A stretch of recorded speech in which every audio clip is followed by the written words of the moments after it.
Hello students, कैसे हो। मैं राजकुमार सोनी स्वागत करता हूं आपका पीएस क्लासेस के ऑनलाइन यूट्यूब चैनल पर, जहां अपन ने हायर मैथमेटिक्स से रिलेटेड वीडियो सीरीज शुरू कर रखी थी। स्टूडेंट्स, अपन ने लास्ट क्लास में कॉम्प्लेक्स एनालिसिस में अपन ने देखा था, कॉम्प्लेक्स के बेसिक देख लिए थे। कॉम्प्लेक्स नंबर क्या होता है, उनका रिप्रेजेंटेशन कैसे होता है, आर्ग्यूमेंट मॉडुलस वगैरह कैसे निकालते हैं, सब अपन ने देख लिया था।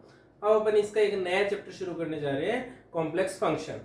कॉम्प्लेक्स फंक्शन में अपन देखेंगे कॉम्प्लेक्स फंक्शन की लिमिट कैसे निकालते हैं, कंटिन्यूटी कैसे चेक करते हैं। देखिए स्टूडेंट्स, रियल और कॉम्प्लेक्स में लिमिट और कंटिन्यूटी तक तो कोई डिफरेंस नहीं है। जो चीजें अपन जैसे रियल में किसी फंक्शन की कंटिन्यूटी या लिमिट निकालते हैं, वो चीज अपन कॉम्प्लेक्स में अप्लाई होते हैं। डिफरेंशिएबिलिटी से अपनी सारी कहानियां चेंज हो जाती है, कॉम्प्लेक्स में अलग है और रियल में अलग है। तो आज अपन देखते हैं कॉम्प्लेक्स की लिमिट और कंटिन्यूटी के बारे में। उससे पहले अपन देख लेते हैं एक दो डेफिनेशन है बेसिक। कॉम्प्लेक्स वेरिएबल क्या होता है। तो कॉम्प्लेक्स वेरिएबल अपन पढ़ चुके हैं। वैसे कॉम्प्लेक्स वेरिएबल रिप्रेजेंट किससे करते हैं, z से। तो कॉम्प्लेक्स वेरिएबल किसे कहेंगे, वो वेरिएबल जो कॉम्प्लेक्स नंबर की किसी सबसेट से अपनी वैल्यू लेता है। रिप्रेजेंट कैसे किया जाता है, z से। और अपन जानते हैं z क्या होता है, x प्लस आइटा वाई। ये था कॉम्प्लेक्स वेरिएबल। अब कॉम्प्लेक्स वेरिएबल पढ़ लिया, तो अब आता है कॉम्प्लेक्स फंक्शन क्या है। तो कॉम्प्लेक्स फंक्शन क्या होता है, जहां दो वेरिएबल आते हैं। कॉम्प्लेक्स फंक्शन क्या है, जहां दो वेरिएबल आते हैं, एक है आपका z और एक है आपका w। दोनों कॉम्प्लेक्स वेरिएबल है। कॉम्प्लेक्स वेरिएबल इसका मतलब क्या है कि ये अपनी वैल्यू कहां से ले रहे हैं, ये वैल्यू ले रहे हैं अपने कॉम्प्लेक्स नंबर की सबसेट से। ठीक है, तो दो वेरिएबल है, कॉम्प्लेक्स वेरिएबल है z और w। तो ये कॉम्प्लेक्स फंक्शन कब कहलाता है, जब z के प्रत्येक वैल्यू के संगत मेरे को w का कोई मान मिले। और इसे मैं कह देता हूं f ऑफ z बराबर w। ये मेरा कहलाता है कॉम्प्लेक्स फंक्शन। जैसे रियल में बात करूं मैं, तो y equal to f of x था, यानी y किसका फंक्शन था, मेरे पास x का फंक्शन हुआ करता था। वैसे यहां पर w है वो मेरा z का फंक्शन हुआ। तो w equal to f of z क्या कहलाया, मेरा कॉम्प्लेक्स फंक्शन। अब देखिए क्या बात है, z में जानता हूं क्या होता है, x और y का फंक्शन है। z क्या है, x और y का। अब फर्दर इस पे मैं फंक्शन अप्लाई कर रहा हूं, तो मेरे को एक नया फंक्शन मिलेगा, वो होगा मेरा u प्लस आइटा v के रूप में मैं लिखूंगा। यानी कि जो मेरा w है वो है u प्लस आइटा v, जहां पर u भी मेरा x और y का फंक्शन होगा, प्लस आइटा v भी मेरा x और y का फंक्शन होगा। ये मेरा कहलाता है कॉम्प्लेक्स फंक्शन। कैसे, समझिए जरा, एक एग्जांपल समझाता हूं मैं आपको। जैसे फॉर एग्जांपल आप लोग एफ जेड बराबर, फॉर एग्जाम्पल आपने ले लिया एफ जेड बराबर आइटा जेड। ठीक है, एफ जेड बराबर आइटा जेड। अब क्या हुआ, आइटा जेड क्या होता है, एक्स प्लस आइटा वाई। या क्या मिला आपको, आइटा एक्स माइनस का वाई, यानी कि माइनस का वाई प्लस का आइटा एक्स, ये मिला। अब इसी को फर्दर मैं कह देता हूं यू प्लस आइटा बी के रूप में, क्योंकि ये मेरा क्या था, F of Z, F of Z, F of Z और एफ ऑफ जेड ही क्या है, मेरा w है। यानी कि यहां से मेरा w क्या मिला, u प्लस आइटा v के रूप में। यदि मैं कंपेयर करूं तो u कहलाता है उसका रियल पार्ट और v कहलाता है इमेजिनरी पार्ट। तो कंपेयर करूं तो u क्या आ रहा है मेरे पास, u मेरे पास आ रहा है माइनस का y, और v क्या आ रहा है, v मेरे पास आ रहा है x। तो देखिए u भी फर्दर आगे चल के xy का फंक्शन बनता है, v भी फर्दर चल के आगे चलकर xy का फंक्शन बनता है। यानी कि आप जो लिख रहे हो ना w equal to f of z, ये कॉम्प्लेक्स फंक्शन कहलाता है, जहां पर z मेरे पास x प्लस आइटा y के रूप में होता है, और w है यही आगे चलकर मेरा u प्लस आइटा v के रूप में फॉर्म होता है। और u भी मेरा xy का फंक्शन होता है और v भी मेरा xy का फंक्शन होता है। अब देखिए मैं बात करता हूं थोड़ी सी बुक से अलग, ग्राफ प्लॉटिंग की, है ना। अगर ग्राफ बनाना हो तो कैसे बनाएं, कॉम्प्लेक्स का बेसिक अपन कर चुके हैं। अगर आपने वो वीडियो नहीं देखा है तो पहले वो वीडियो जरूर देखिए। अब देखिए ग्राफ की बात करते हैं। तो z किसका फंक्शन है, अपना x और y का। यानी इसको प्लॉट करने के लिए मेरे पास एक प्लेन होता है, जहां पे मेरे पास x एक्सिस और y एक्सिस, x एक्सिस पे मैं रियल नंबर लेता हूं, y एक्सिस पे इमेजिनरी नंबर लेता हूं। ये सब चीजें अपन देख चुके हैं। इसे अपन कहते हैं z प्लेन, इसे अपन कहते हैं z प्लेन। x का कोई पॉइंट लूंगा, उसकी संगत मेरे को y का मिल जाएगा। अब देखो अगर मैं रियल में होता तो x लेता, y मिल जाता मेरे को, 2D प्लॉट होता, यहाँ पे इजीली मैं उसको ग्राफ में दर्शा सकता था। लेकिन जैसे मैं कॉम्प्लेक्स में आया तो x और y की संगत मेरे को u और v मिले। क्या हो रहा है एक्चुअल में, x और y के संगत मेरे को u और v मिल गए, यानी कि 4D में चला गया मैं। अब 4D मेरे लिए यहाँ पॉसिबल नहीं है, इसलिए अपन क्या करते हैं, इसके लिए दो प्लेन डिस्कस करते हैं। इनपुट का अलग प्लेन होता है, आउटपुट का अलग प्लेन होता है। z प्लेन में अपन x और y को दर्शाएंगे, ये मेरा z प्लेन कहलाएगा, और दूसरा प्लेन होगा मेरा u और v, जिसकी रियल एक्सिस u और इमेजिनरी एक्सिस v। यहाँ पे मेरा आउटपुट प्लॉट होगा, इसको आप बोलते हो w प्लेन या फिर uv प्लेन, w प्लेन या फिर uv प्लेन। अब z का जो भी इनपुट होगा मेरा, यानी कि xy में जो भी इनपुट होगा वो इस ग्राफ पे प्लॉट होगा, आउटपुट जो uv में आएगा वो इस ग्राफ में प्लॉट होगा। इसी पे फर्दर कर आगे चलकर अपना नेक्स्ट चैप्टर है, एक वेरी इंपॉर्टेंट चैप्टर है कन्फॉर्मल मैपिंग, वो भी यहीं से आ रही है कि इनपुट आपके पास क्या हो रहा है और आउटपुट क्या हो रहा है, और इनपुट और आउटपुट के ग्राफ के बीच में यदि आपकी जो एंगल मेप हो रहा है ना वो यदि सेम रहता है ना, तो वो एक स्पेशल टाइप की प्रतिचित्रण आ जाता है, उसको आप बोलते हो कन्फॉर्मल मैपिंग। वो आगे अपन डिस्कस करेंगे। यहाँ अपन को देखना था कि दो ग्राफ कैसे आ रहे हैं आपके पास। अब देखिए यहाँ पे ही आपके पास दो नाम आएंगे आगे चलकर, वो पहले आपको क्लियर कर देता हूँ। दो नाम है, बहुत सिंपल है ना। एक तो है सिंगल वैल्यूड फंक्शन क्या होता है, एक मल्टी वैल्यूड फंक्शन क्या होता है। आपको कंफ्यूजन ना हो इसके लिए, सिंगल वैल्यूड का मतलब क्या हुआ, जो सिंगल वैल्यूड है वो सिंगल वैल्यूड है, और मल्टी वैल्यूड का मतलब क्या है, जिनकी वैल्यू एक से ज्यादा है। जैसे आपके पास एक मैपिंग है fz बराबर z स्क्वायर, fz बराबर z स्क्वायर। अब z की कोई भी वैल्यू लो आप, आपको उसके संगत f ऑफ z क्या है मेरा, f ऑफ z w तो है। अब z का आप इनपुट देते रहो, आउटपुट आपको एक ही मिलेगा। जैसे फॉर एग्जांपल मैं निकालना चाहूँ f ऑफ 1 क्या आएगा 1, f ऑफ 2 क्या आएगा मेरे पास 4, f ऑफ 3 क्या आएगा मेरे पास 9। ठीक है, ये आउटपुट आ रहा है, एक ही आउटपुट आ रहा है, एक वैल्यू पे आउटपुट एक आ रहा है, ये मेरा कहलाता है single valued function. Multi valued क्या हो गया, जैसे f ऑफ z बराबर root z, f of z बराबर रूट z। अब फॉर एग्जांपल मैं वैल्यू निकालना चाह रहा हूँ f ऑफ 4 की, तो मेरे को क्या मिलेगा रूट 4, और रूट 4 क्या होता है प्लस माइनस 2। रूट 4 क्या होता है प्लस माइनस 2, यानी कि z बराबर 4 रख रहा हूं तो आउटपुट में w की वैल्यू मेरे पास 2 और माइनस 2 आ रही है, वैल्यू एक से ज्यादा आ गई, तो इसे आप बोलते हो मल्टी वैल्यूड फंक्शन। ये एक ही वैल्यू दे रहा है, ये कहलाता है सिंगल वैल्यूड फंक्शन, और वैल्यू यदि ज्यादा है तो उसको कहते हैं अपन multi valued function. I hope ये टॉपिक क्लियर हुआ होगा। अब अपन आते हैं अपने मेन मोटिव पे, क्या कॉम्प्लेक्स फंक्शन के लिए लिमिट कैसे निकाली जाती है ना। आज अपने क्या इसमें छोटी छोटी डेफिनेशंस है, लिमिट क्या होती है, कंटिन्यूटी क्या होती है, यूनिफॉर्म कंटिन्यूटी क्या होती है, इन सब की डेफिनेशन कर लेंगे। एक दो एग्जांपल सफिशिएंट है क्योंकि बहुत सिंपल टॉपिक है। फिर भी कोई डाउट रहता है तो आप कमेंट के माध्यम से पूछ सकते हैं मेरे को। उसके बाद जो अपना नेक्स्ट चैप्टर होगा ना, अब आगे चलकर जब कॉम्प्लेक्स डिफरेंशिएबिलिटी में अपन आएंगे, वहां से अपना मेन टॉपिक शुरू होता है एनालिटिक फंक्शन, विश्लेषिक फलन। वहां से सारी कॉम्प्लेक्स अपनी रियल से डिफरेंट है, चेंज है। तो देखिए लिमिट, जो डेफिनेशन अपन ने रियल में पढ़ी वो की वो यहाँ है। लिमिट कब एग्जिस्ट कहलाएगी, मान लो fz कोई फंक्शन है, कॉम्प्लेक्स फंक्शन है, z0 पे आपको लिमिट चेक करनी है, तो कब होगी। एप्सिलॉन डेल्टा डेफिनेशन आपने पढ़ी है, क्या है, for all epsilon greater than 0 there exist delta greater than 0।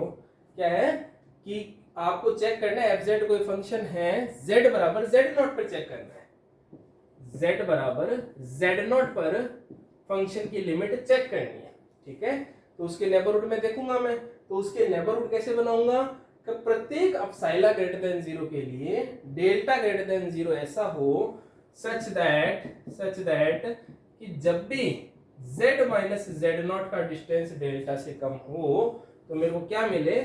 अब फंक्शन की यदि लिमिट f ऑफ z की यदि लिमिट l है तो क्या होना चाहिए, f of z minus l less than epsilon होना चाहिए। अब देखिए क्या है, fz आपको कॉम्प्लेक्स फंक्शन दे रखा है, z बराबर z0 पर उस फंक्शन की लिमिट l होगी, कब होगी, यदि प्रत्येक एप्सिलॉन ग्रेटर देन 0 के संगत डेल्टा आपको ऐसा मिले जो पॉजिटिव हो, सच दैट जब भी z माइनस जेड नॉट का डिस्टेंस डेल्टा से कम होगा तो fz माइनस l का डिस्टेंस एप्सिलॉन से कम होगा। इसका मतलब limit z tending to z not f of z बराबर l अस्तित्व में होगा। ये लिमिट की डेफिनेशन है ना, अपन ने बहुत पढ़ी है, 12 से पढ़ते हैं, है ना। एप्सिलॉन डेल्टा हो गया, बीएससी फर्स्ट ईयर में भी देखी थी, पढ़ते पढ़ते थर्ड ईयर में आ गया अपन, है ना। सेम डेफिनेशन अपनी कंटिन्यूटी की है। कंटिन्यूटी में क्या था, यहाँ पे ये जो नंबर l है इसकी जगह उस पॉइंट पर फंक्शन की वैल्यू। अब अगर कंटिन्यूटी की डेफिनेशन देनी हो तो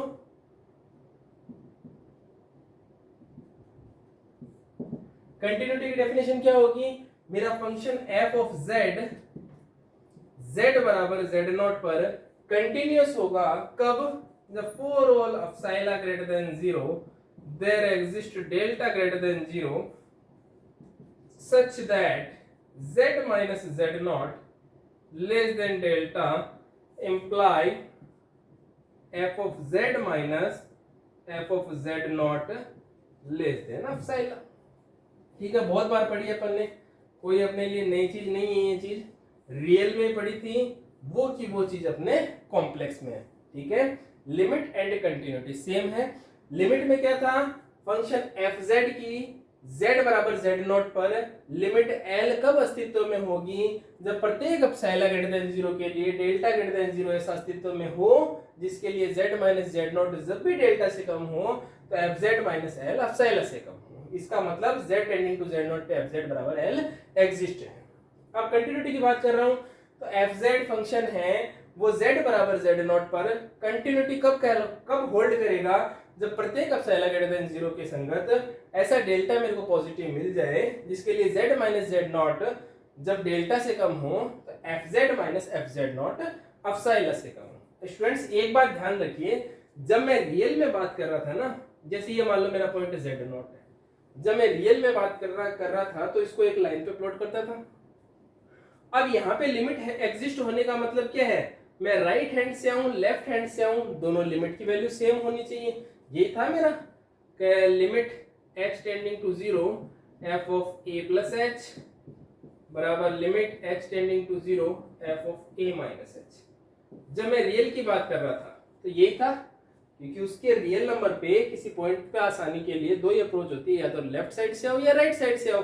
बट कॉम्प्लेक्स में जब बात की जाती है, जब कॉम्प्लेक्स में बात की जाती है किसी नंबर, किसी आप कह रहे हो किसी पॉइंट पे लिमिट है या नहीं, तो इसका मतलब क्या हुआ, उस पॉइंट के पास आने की इनफाइनाइटली मैनी वेज है, कहीं से भी आप आ सकते हो इस पॉइंट के पास। ठीक है, यानी यहाँ पे राइट हैंड और लेफ्ट हैंड का कंसेप्ट नहीं होता, यहाँ पे ये डेफिनेशन के थ्रू आपको जाना होगा, यहाँ से देखना होगा कि फंक्शन की लिमिट एग्जिस्ट है या नहीं। यदि आपको लिमिट यूनिक मिलती है तो आप कहोगे कि उसकी लिमिट एग्जिस्ट है, अदरवाइज नहीं। ठीक है, अब छोटी सी डेफिनेशन और आती है आपके पास यूनिफॉर्म कंटिन्यूटी की, उसके बाद कुछ एक एग्जांपल से मैं और ज्यादा क्लियर करने की चेष्टा करूंगा, है ना। देखते हैं यूनिफॉर्म कंटिन्यूटी में क्या था। यूनिफॉर्म कंटिन्यूटी के लिए आपको कंटिन्यूटी की डेफिनेशन देखिए जरा, ये बात ध्यान रखिए कि जो भी कंटिन्यूटी की है, लिमिट की, ये सारी पॉइंट की प्रॉपर्टी है। ये मैं कहीं पॉइंट z नॉट पे पॉइंट देख रहा हूँ, z नॉट पॉइंट का है, मेरा डोमेन D है, उसके अंदर पॉइंट है ये। ठीक है, अब बात आती है यूनिफॉर्म कंटिन्यूटी की, यूनिफॉर्म कंटिन्यूटी की, है ना, यानी कि एक समान सातत्यता। एक समान सातत्यता से क्या मतलब है, देखिए fz है, fz मेरा फंक्शन है जो किसी डोमेन पे परिभाषित है। ठीक है, ये एक समान संतत कब कहलाएगा, ये एक समान संतत कब कहलाएगा, जब for all epsilon greater than 0 there exist delta greater than 0 any z1 z2 belong to domain such that z1 minus z2 less than delta, this imply fz1 minus fz2 less than epsilon। ये देखिए क्या है, दोनों definition में क्या फर्क है। यहाँ पे स्टूडेंट क्या था, मेरा z0 पॉइंट कोई भी डोमेन के अंदर एक पॉइंट था, z मेरा फिक्स था, z0 कोई भी पॉइंट था, उस पॉइंट पे मेरे को कंटिन्यूटी चेक करनी थी। अब ये कंटिन्यूटी यूनिफॉर्म कंटिन्यूटी यानी कि एक समान सातत्यता में कब कन्वर्ट हो जाती है, जब आप इस फिक्स पॉइंट वाली कंडीशन से हट जाओ, यानी पूरे डोमेन में Z1 Z2 जो आपकी मर्जी है वो ले सकते हो। ये मान लो मेरा कोई रीजन है, कोई डोमेन है D, अब इसके अंदर ये नहीं है कि ये फिक्स पॉइंट है, ये फिक्स पॉइंट, आपकी जो मर्जी है वो कोई भी 2 पॉइंट उठाओ, Z1 Z2 जो आपकी मर्जी है वो 2 पॉइंट उठाओ, उन दोनों का डिस्टेंस यदि डेल्टा से कम है तो fz1 माइनस यानी उन पे उसके कोरस्पॉन्डिंग फंक्शन की वैल्यू का जो डिस्टेंस है वो एप्सिलॉन से कम होगा, तो मेरा फंक्शन यूनिफॉर्म कंटिन्यूअस बन जाएगा। यूनिफॉर्म कंटिन्यूअस मतलब एक समान संतत बन जाएगा। अब जरा गौर कीजिएगा इस और डेफिनेशन और इसमें, यहाँ पे कोई भी दो आप ले सकते हो Z1 Z2, कोई भी दो Z1 Z2 ले सकते हो, तो वो इस Z के लिए भी ट्रू होगा, यानी कि जो फंक्शन मेरा यूनिफॉर्म कंटिन्यूअस है इसका मतलब वो कंटिन्यूअस तो है ही। अब अपन एग्जांपल चलकर देखते हैं, ताकि अपने थ्योरेटिकल ये डेफिनेशंस थी सारी, जिसमें अपन ने लिमिट देख ली, लिमिट क्या है, कंटिन्यूटी देख ली, कंटिन्यूटी क्या है, यूनिफॉर्म कंटिन्यूटी देख ली, ये सारी चीजें देख ली। अब अपन क्वेश्चन पे अप्लाई करते हैं, कैसे करते हैं देखिए।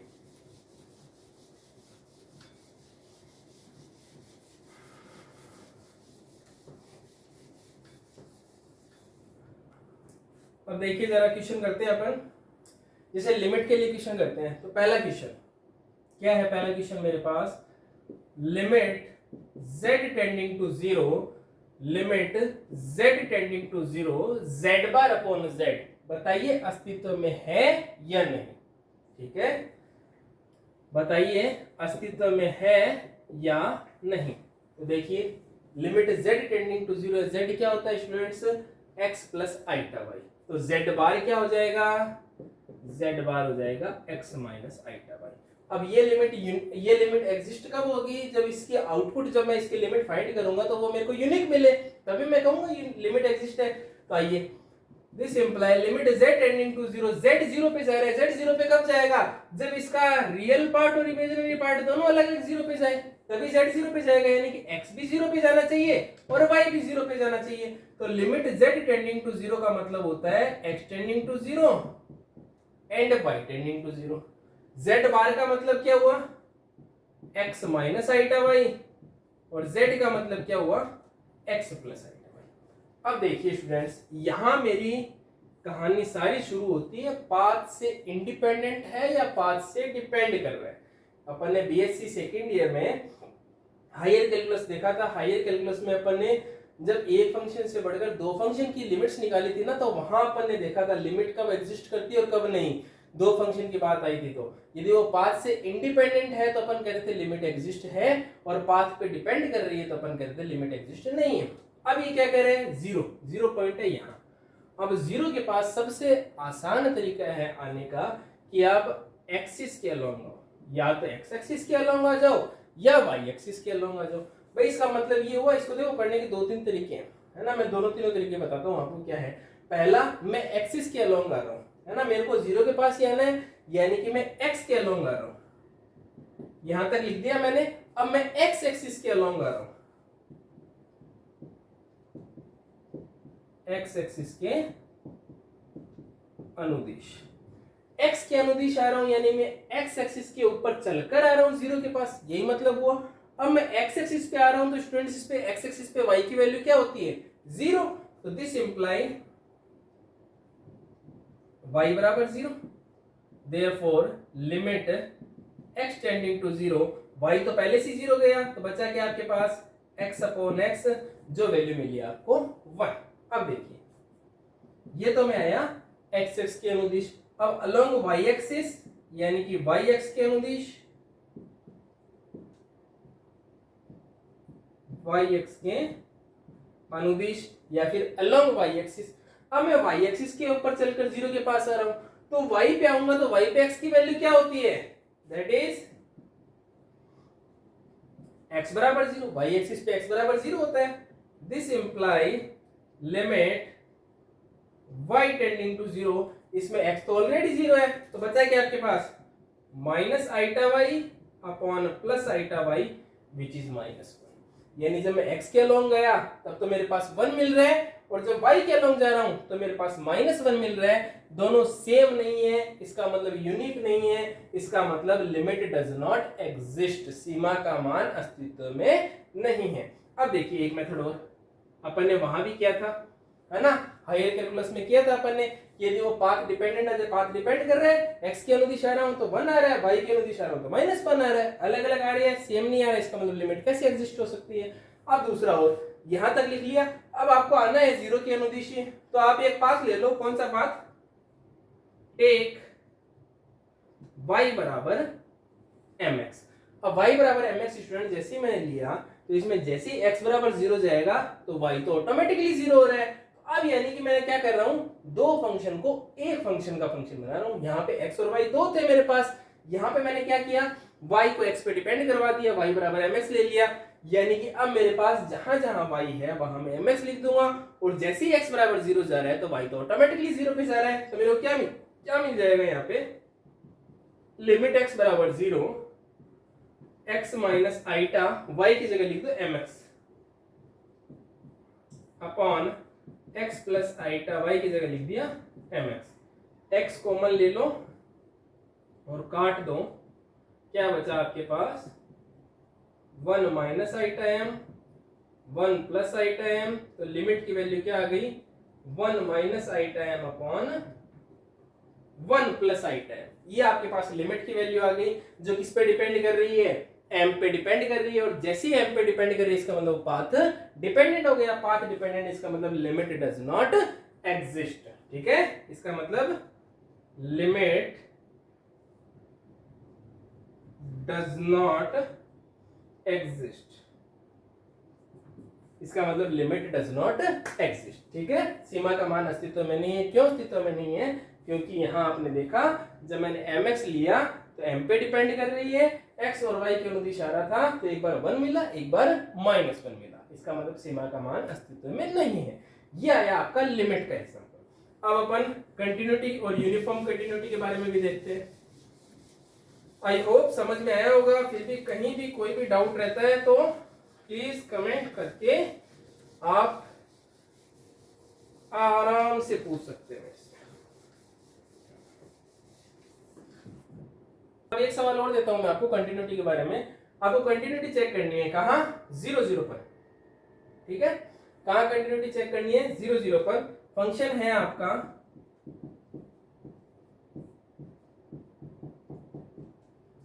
X square plus y square, f z बराबर x y upon x square plus y square. अब बात आई कंटिन्यूटी की, तो कंटिन्यूटी के लिए भी पहले लिमिट तो एग्जिस्ट होनी चाहिए ना। ये बात तो है कि भाई कोई फंक्शन संतत तभी तो होगा जब उसकी सीमा अस्तित्व में होगी, बिना सीमा के अस्तित्व हुए कंटिन्यू तो हो ही नहीं सकता। तो इसका मतलब कंटिन्यूटी चेक करनी है तो पहले आपको फंक्शन आपको देखना होगा, लिमिट तो एग्जिस्ट है क्या, आपको चेक करना है 0 0 पर, है ना, z टेंडिंग टू 0 पर इस फलन की कंटिन्यूटी चेक करनी है। यानी मैं पहले ये तो देखूं कि z बराबर 0 पर लिमिट तो अस्तित्व में है क्या, क्योंकि 0 पे वैल्यू तो मेरे को दिख रही है, 0/0 डिफाइन नहीं है, तो इसका मतलब लिमिट चेक करनी पड़ेगी। लिमिट चेक करूंगा तो क्या मिलेगा मेरे को, limit z tending to 0 f of z, ये चेक करना है। तो z टेंडिंग टू 0 का मतलब हुआ x भी 0 पे जा, y भी 0 पे जा। तो z 0 तभी तो जाएगा ना जब x और y इंडिविजुअल अलग अलग 0 पे जाएंगे। xy upon x square plus y square. Again आपकी चॉइस है, आप कोई भी पाथ लो, मेरे को सबसे सिंपल लगता है कौन सा, टेक y बराबर mx। जैसे x 0 पे जाएगा y ऑटोमेटिकली 0 पे जा रहा है। This imply limit x tending to 0, जहां जहां y है वहां mx पुट कर दो, upon x square plus m square x square. X square को मान ले काट दिया, बचा क्या आपके पास, m upon 1 plus m square. Again ये डिपेंड किस पे कर रहा है, m पे डिपेंड कर रहा है। जैसे जैसे m की वैल्यू चेंज करते जाओगे लिमिट की वैल्यू चेंज होती जाएगी। लिमिट यूनिक नहीं है, इसका मतलब लिमिट एग्जिस्ट नहीं करती। लिमिट एग्जिस्ट नहीं करती इसका मतलब फंक्शन मेरा कंटिन्यूअस हो ही नहीं सकता, यानी 0 0 पर फंक्शन मेरा कंटिन्यूअस नहीं है। अब स्टूडेंट्स कुछ एक फंक्शंस हैं उनके बारे में और चर्चा कर लेते हैं अपन, उसके बाद में आपको बताता हूँ यूनिफॉर्म कंटिन्यूटी के बारे में, ठीक है। कुछ एक फंक्शंस, बेसिक फंक्शंस जो अपन को वैसे भी आने चाहिए। जैसे सबसे पहला पॉलिनोमियल फंक्शन क्या है, पॉलिनोमियल फंक्शन किस टाइप का होगा, f of z। Polynomial function किस टाइप का होगा, पॉलिनोमियल फंक्शन जैसे आपने पोलिनोमियल है सिंपल, वैसा ही पोलिनोमियल फंक्शन है, x को रिप्लेस कर देना है बस z से, यानी कि a0 plus a1z plus a2z square dot dot dot an z to the power n। ये मेरा पोलिनोमियल फंक्शन है, जहां पर a0 a1 a2 dot dot dot an ये सभी क्या है, कॉम्प्लेक्स कांस्टेंट है। ये मेरा कहलाता है पोलिनोमियल फंक्शन, है ना, बहुपदीय फलन। अब इसी में आगे चलकर एक स्पेशल केस आता है कि बाकी सब जीरो हो जाए, केवल ये बच जाए, ये मेरा कहलाता है लीनियर फंक्शन, रेखिक फंक्शन। ठीक है, सेकंड मेरे पास आता है कौन सा, पोलिनोमियल के बाद अपन आते हैं p बटा q के रूप में, यानी कि रेशनल फंक्शन, यानी कि f ऑफ z मेरा pz अपॉन qz टाइप का हो, जहां qz जीरो ना हो, तो ये मेरा कहलाता है रेशनल फंक्शन, परिमेय फलन। अब इसमें भी एक खास बात है, एक स्पेशल टाइप का फंक्शन बहुत इंपॉर्टेंट है, az plus b upon cz plus d, very very important, आगे चलकर बहुत काम आएगा ये अपने। ये कहलाता है बाइलीनियर, ये था लीनियर, ये कहलाता है बाइलीनियर, है ना, बाइलीनियर फंक्शन। यहाँ पे एक स्पेशल केस आता है कि AD माइनस BC है वो जीरो नहीं होना चाहिए, है ना, वो आगे चलकर देख लेंगे क्या कंडीशन है, क्यों नहीं होना चाहिए। ये मेरा कहलाता है बाइलीनियर फंक्शन। ठीक है, बहुत इंपॉर्टेंट है, रेशनल में से निकल के आया। थर्ड अपना आता है एक्सपोनेंशियल फंक्शन। एक्सपोनेंशियल मतलब कि e की पावर z टाइप का फंक्शन होना चाहिए एक्सपोनेंशियल फंक्शन। ठीक है, फोर्थ मेरा आता है f of z logarithm function. Logarithm function का मतलब क्या होना चाहिए, log ऑफ w। भाई f ऑफ z किस टाइप से डिफाइन है, तो ये क्या होना चाहिए, log ऑफ z, और ये मेरे क्या होता है w। f ऑफ z क्या है मेरे पास है w, तो यहां से मैं कह सकता हूं ना z बराबर e to the power w। ठीक है, ये लोगारिथम फंक्शन हो गया।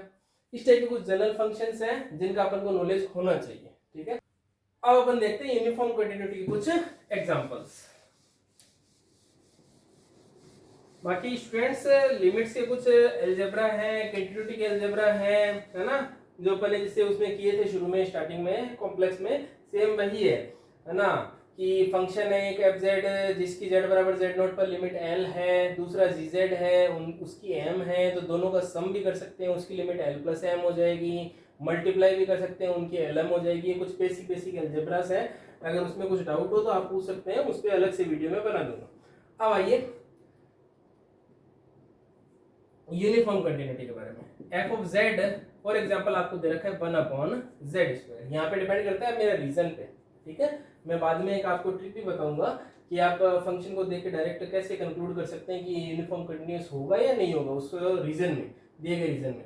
यहाँ पे आपको रीजन मान लो दिया गया है कि हाफ से 1 के बीच में, इस रीजन में चेक करना है आपको क्या, कि मेरा फंक्शन है f ऑफ z, वो क्या है 1 अपॉन z स्क्वायर, रीजन दे रखा है 1/2 से z की वैल्यू 1 के बीच में है। इस रीजन में ये यूनिफॉर्म कंटिन्यूअस है या नहीं आपको चेक करना है। ठीक है, तो कैसे चेक करूंगा, सॉल्यूशन क्या करूंगा, लेट z1 z2 दिए गए रीजन से मैंने मान लिए, z1 इस रीजन से, यानी कि z1 भी कहां होगा, हाफ से लेके 1 के बीच में, z2 भी इस रीजन में, मतलब z2 भी कहां होगा, हाफ से लेके 1 के बीच में। फिर for all of psi greater than 0 there exists delta greater than 0, क्या मानूंगा मैं, z1 minus z2 less than delta. अब मेरे को यदि यूनिफॉर्म कंटिन्यूअस शो करना है, बताना है, तो मेरे को क्या शो करना है इसमें, नाउ टू शो, क्या शो करना है, f of z1 minus f of z2 less than epsilon, ये मेरे को शो करना है। ठीक है, तो आइए जरा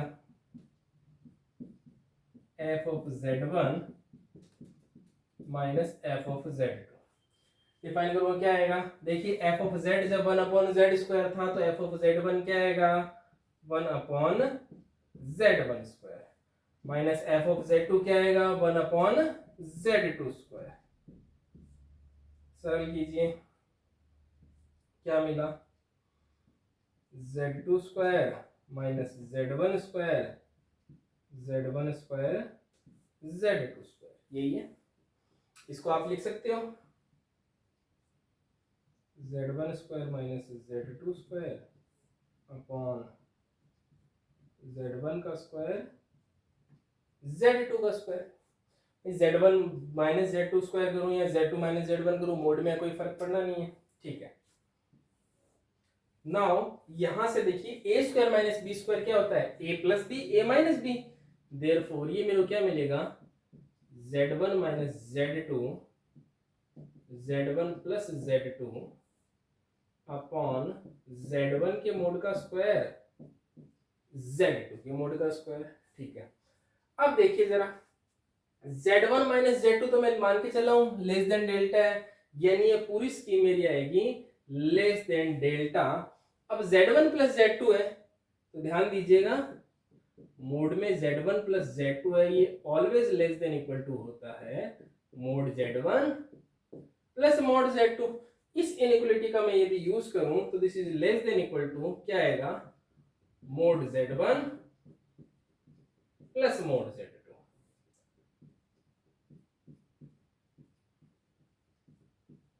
ये लीजिए, ये मिलेगा मेरे को, अलग अलग कर लीजिए। ये किसके बराबर है, डेल्टा मोड Z1 अपॉन ये आएगा, तो इसका मतलब मैं यहां लिख सकता हूं ये आएगा मेरे पास सीधा Z1 Z2 का स्क्वायर, और ये मेरे पास आएगा Z1 के मोड का स्क्वायर Z2, यही आएगा। इसके अपॉन में ये किया, इसके अपॉन में ये किया। अब जरा देखिए स्टूडेंट्स क्या है एक्चुअल में इस इनइक्वालिटी से, क्योंकि Z1 और Z2 दोनों इससे बिलोंग कर रहे हैं, यानी कि mod of Z1 greater than equal to होगा 1/2 से। मोड ऑफ Z1 हमेशा बड़ा होगा किससे, 1/2 से। This imply 1 upon mode Z1 छोटा होगा 2 से, है ना। इसका रेसिप्रोकल कर लिया तो 1 अपॉन Z1 किससे छोटा होगा, हमेशा 2 से। और इसी प्रकार similarly mod of Z2 greater than equal to 1/2, यानी कि 1 upon mod Z2 less than equal to 2। तो यहां मैं आराम से यूज कर सकता हूं ना, this is again less than equal to, भाई मैक्सिमम वैल्यू अगर मैं लिख रहा हूं तो उससे तो आगे वाला एक्सप्रेशन बड़ा ही होगा ना। तो this is again less than equal to delta 1 upon Z1, 1 upon Z1 किससे छोटा है, 2 से। 1 अपॉन Z2 किससे छोटा है, 2 से। यानी कि क्या करूंगा मैं, 1 अपॉन Z1 भी 2 से छोटा है, 1 अपॉन Z2 भी 2 से छोटा है, यानी कि 2 का स्क्वायर प्लस ये रूप इसमें आएगा 2 का स्क्वायर और 2 किसके बराबर, 2 दूनी 4 8, तो ये क्या मिला 8 डेल्टा प्लस 8 डेल्टा, ये मिला मेरे को 16 डेल्टा। इसी को मैंने कह दिया अपसाइला, 16 डेल्टा है और 16 डेल्टा को मैंने कह दिया अपसाइला। देयरफॉर मेरे को क्या मिला, f of Z1 minus f of Z2 less than epsilon. क्या मिला मेरे को, f of Z1 minus f of Z2 less than epsilon. यही मेरे को शो करना था कि लेस देन अपसाइला। इसका मतलब फंक्शन है जो मेरा f of z 1 upon z square इस दिए गए रीजन में यूनिफॉर्म कंटिन्यूअस है। यूनिफॉर्म कंटिन्यूअस है, इसका मतलब कि कंटिन्यूटी तो पहले से ही होल्ड हो रही है। आई होप ये समझ में आया होगा। कुछ नहीं किया अपन ने, देखो क्या किया है, आपको शो करना था f ऑफ z जो कि 1 upon z square uniform continuous है। रीजन मेन होता है ना, रीजन मेन है। रीजन क्या है, ये रीजन दिया गया है, बाउंडेड रीजन है, 1/2 से 1 के बीच में वैल्यू ले रहा है, ठीक है। तो मैंने क्या किया, शो करना यूनिफॉर्म कंटिन्यूअस है, यूनिफॉर्म कंटिन्यूअस की डेफिनेशन के अकॉर्डिंग मेरे को शो करना होगा ये चीज लेस देन अपसाइल है, ठीक है। तो ये लेस देन अपसाइल है तो ये लेके चलूंगा मैं। f ऑफ z1 क्या आएगा मेरे पास, 1 upon z1 square. f of z2 क्या आएगा, 1 अपॉन z2 स्क्वायर। सोल्व किया, सोल्व करके यहां आया z1 माइनस z2 में पहले से मान के चल रहा हूं लेस देन डेल्टा है। इस इनइक्वालिटी को यूज किया मैंने, z1 प्लस z2 का mod less than equal to होता है z1 के मोड प्लस z2 के मोड से, ठीक है। उसके बाद यहां सरल किया, इसको अलग अलग कर लिया। और अब मेन रीजन है मेरा यहां से कि जब z1 1/2 से बड़ा है तो 1 अपॉन z1 हमेशा छोटा होगा 2 से। तो 1 अपॉन z1 की जगह मैंने लिख दिया लेस देन 2, 1 अपॉन z2 का स्क्वायर की जगह लिख दिया 2 का स्क्वायर। सिमिलर वे में 1 अपॉन z1 स्क्वायर की जगह लिख दिया 2 का स्क्वायर, 1/z2 की जगह लिख दिया 2।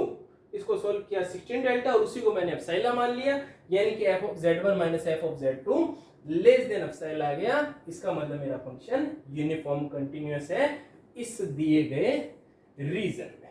अब स्टूडेंट्स एक बात ध्यान रखिए, थोड़ा सा हिंट के तौर पे समझ सकते हैं अपन इसको, ठीक है। मैं ये तो नहीं कहूंगा कि हमेशा अप्लाई हो सकता है, लेकिन हाँ अप्रोक्स अप्लाई हो जाएगा। जब भी आपका फंक्शन है f(z) और उसमें z यदि ऊपर ही है, मान लो z की कोई इंटीजर पावर के रूप में, पॉजिटिव इंटीजर पावर के रूप में फंक्शन है, और वो रीजन यदि बाउंडेड है, यानी उसमें इन्फिनिटी नहीं आना चाहिए, उस रीजन में इन्फिनिटी नहीं आना चाहिए, मतलब बाउंडेड है, तब वो हमेशा फंक्शन आपका यूनिफॉर्म कंटिन्यूअस बनेगा। और यदि वो उसमें इन्फिनिटी आ रहा है तो वो यूनिफॉर्म कंटिन्यूअस नहीं बनेगा। और यदि मेरा फंक्शन f(z) 1/z की पावर में है, मतलब 1/z हो गया, 1/z² हो गया, है ना, इस टाइप से है, और उस रीजन में यदि जीरो आ गए, उस रीजन में यदि जीरो आ जाता है तो मेरा फंक्शन यूनिफॉर्म कंटिन्यूअस नहीं बन पाता। जैसे इसी सवाल को यदि मैं करूं, इसी सवाल को मैं करूं, बस रीजन चेंज कर दूं, रीजन में दे दूं mod z less than equal to 1, same वही सवाल है, रीजन चेंज कर दिया, उसमें था हाफ से 1 के बीच में, इसमें मैंने कह दिया mod of z less than equal to 1। Less than equal to 1 का मतलब क्या हो गया, -1 से 1 की वैल्यू ले रहे हैं, -1 से 1 की वैल्यू का मतलब हो गया बीच में जीरो भी आ रहा है, बीच में जीरो भी आ रहा है। यहां तक का प्रोसेस एग्जैक्टली सेम होगा, कोई दिक्कत नहीं है, आप आराम से आ सकते हैं यहाँ पे। उसके बाद क्या होगा, यहां तक तो लिख दिया, अब मेरे को दिखाना है इससे लेस देन, यही चाह रहा हूं मैं, यानी ये जो नंबर है इससे बड़ा नंबर यहां लिखूं मैं, दिए गए रीजन में क्या बड़ा नंबर हो सकता है। अब देखिए z इस पे नीचे आ रहा है, z नीचे आ रहा है, तो देखिए z जब मेरा 1 से छोटा है, mod z जब 1 से छोटा है, तो यहां मैं क्या नंबर लिखूं कि वो नंबर इस नंबर से बड़ा हो जाए, यही तो मतलब हुआ। z नीचे आ रहा है, इसमें इस रीजन में आपके जीरो भी इंक्लूड है, तो जैसे ही z जीरो रखूंगा 1/0 इन्फिनिटी, 1/0 इन्फिनिटी, इन्फिनिटी आ जाएगा यहाँ पे। इन्फिनिटी को किस नंबर से छोटा बता सकता हूं मैं, तो there does not exist any epsilon, ठीक है। यानी कि यदि रीजन ये दे रखा हो मेरे को, तो यहाँ पे ऐसा कोई भी नंबर आपको नहीं मिलेगा जिससे आप बता पाओ कि ये नंबर उससे छोटा है, तो आप बता पाओ कि वो लेस देन एप्सिलॉन होगा। तो there does not exist any number such that, जिसके लिए ये एक्सप्रेशन आपका f(z1 - f(z2) less than epsilon हो, ये हमेशा ग्रेटर देन रहेगा। इसका मतलब ये यूनिफॉर्म कंटिन्यूअस नहीं बनेगा, यूनिफॉर्म कंटिन्यूअस नहीं बनेगा। तो आई होप स्टूडेंट्स आपको ये लेक्चर समझ में आया होगा, और कोई भी डाउट हो तो आप कमेंट के माध्यम से मेरे को पूछ सकते हैं। नेक्स्ट जब क्लास आएगी अपनी, तो अपन शुरू करेंगे इसकी डिफरेंशिएबिलिटी के बारे में। Thanks for watching.